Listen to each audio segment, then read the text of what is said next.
He was the first black lawmaker in New Mexico and the first in many leadership roles, proving that with the right attitude, anything is possible. I had the chance to interview Dr. Lenton Malry to learn more about his special formula for success in a world where the cards were stacked against him. A little boy living on his family's farm in segregated Louisiana, later starting his career in the Southwest and becoming a man of many firsts. But society's expectations of what Lenton Malry could do were set low. His mom set them high. One morning, he wanted to keep me on the farm, and Mom come out with an apron on, and she says, "I told you last night that this boy is going to school, and so I'll take the plow."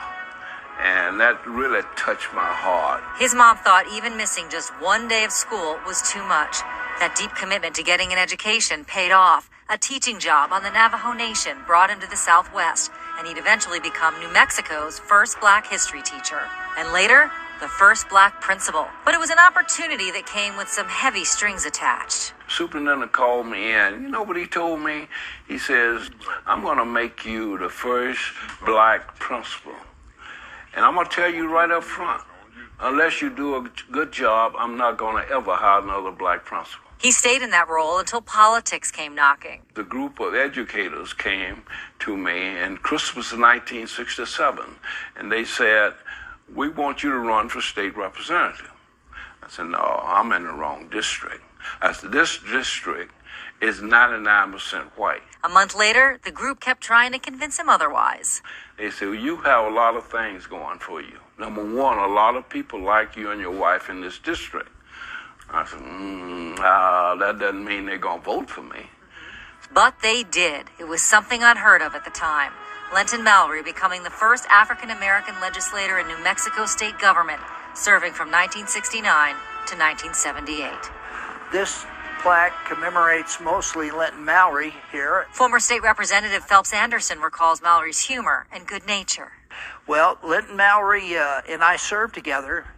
My first 2 years, his last 2 years, and he sat right here at this desk. Anderson admired the respect Malry always showed to others, regardless of how little they sometimes showed to him. You know, I just can't tell you that there wasn't